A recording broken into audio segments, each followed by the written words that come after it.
Welcome to the voyage of the naughty knots. We're working with the problem of good and bad this morning. That knot that haunts us everywhere. Everywhere there's bad. How can I be good? Everywhere the world is bad. How can I fix it? How can I change bad to good in myself and in the world?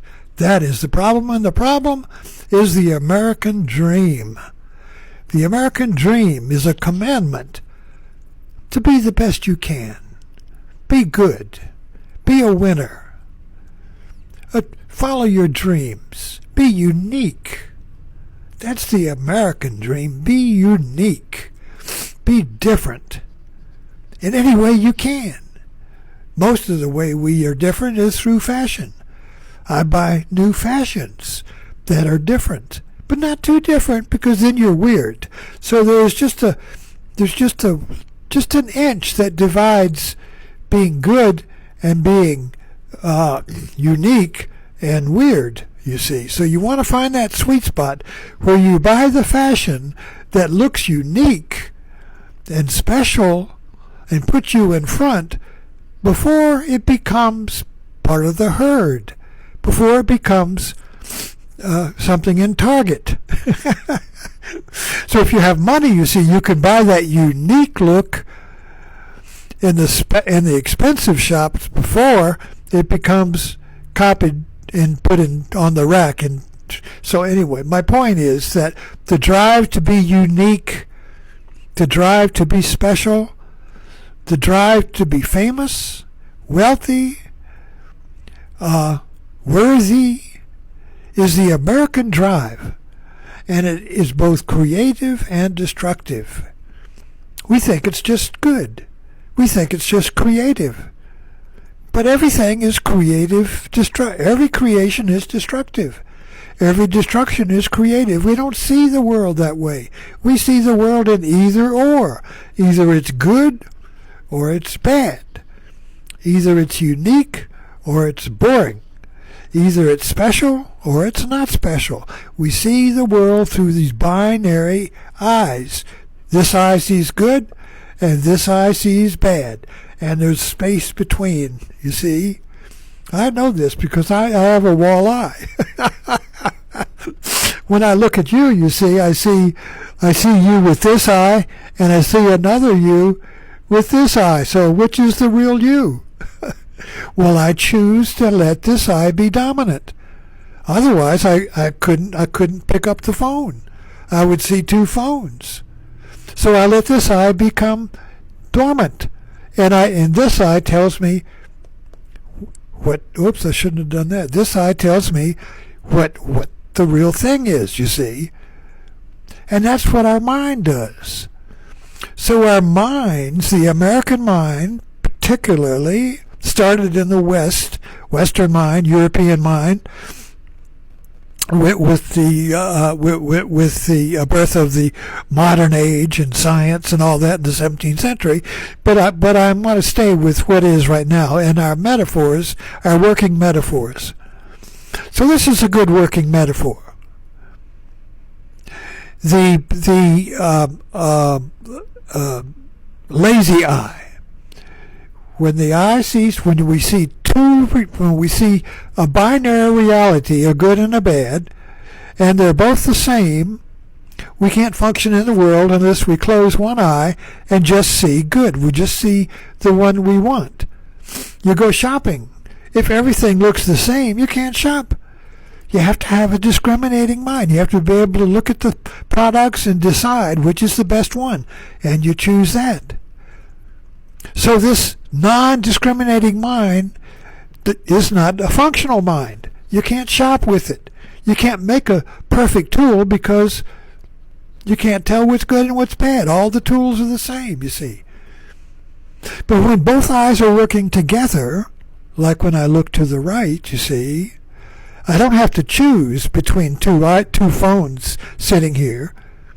They're both one, but what happens is there's depth.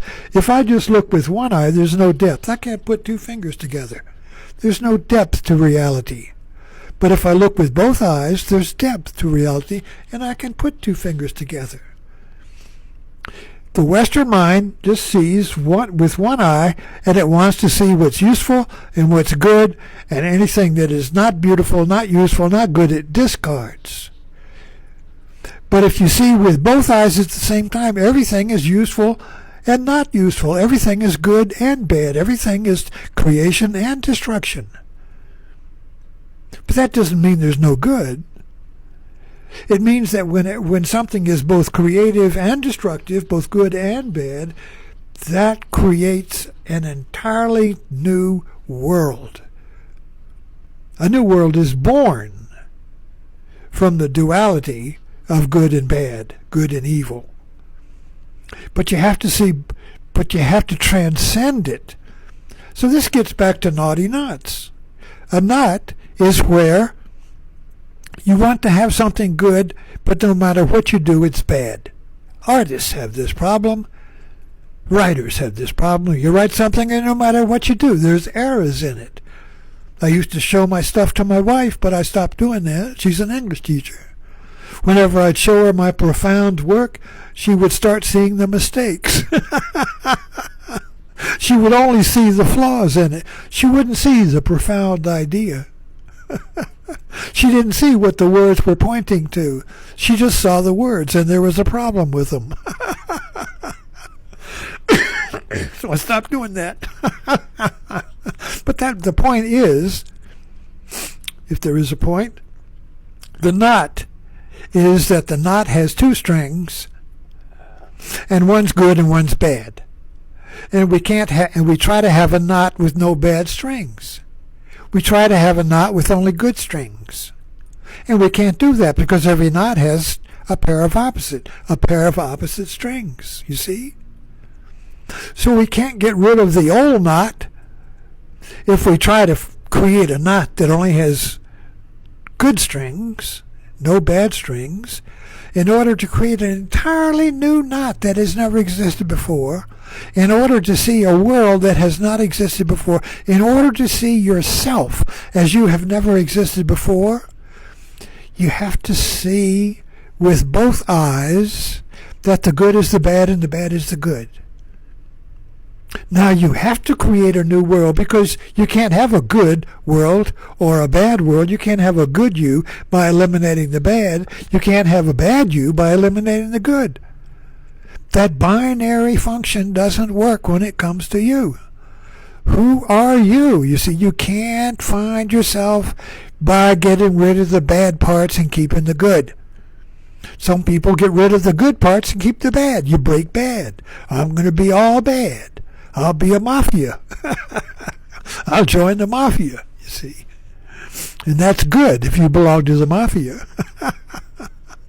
So we try to get out of this dilemma by joining good groups that get rid of the bad groups, you see. So there's always this knot, this damn knot, where the good and the bad are tied together, and you can't separate them.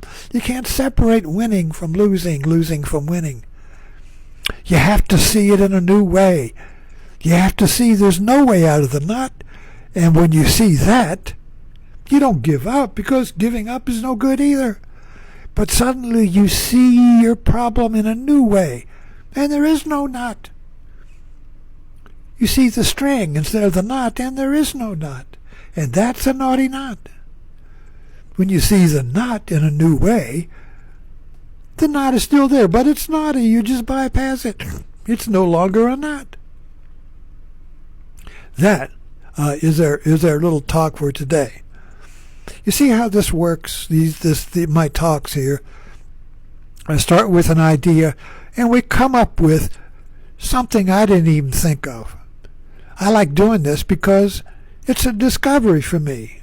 I don't know what I'm going to end up with. I don't know what knot I'm going to end up with. Thanks for dropping in. So subscribe. Let's keep these knots going down the road.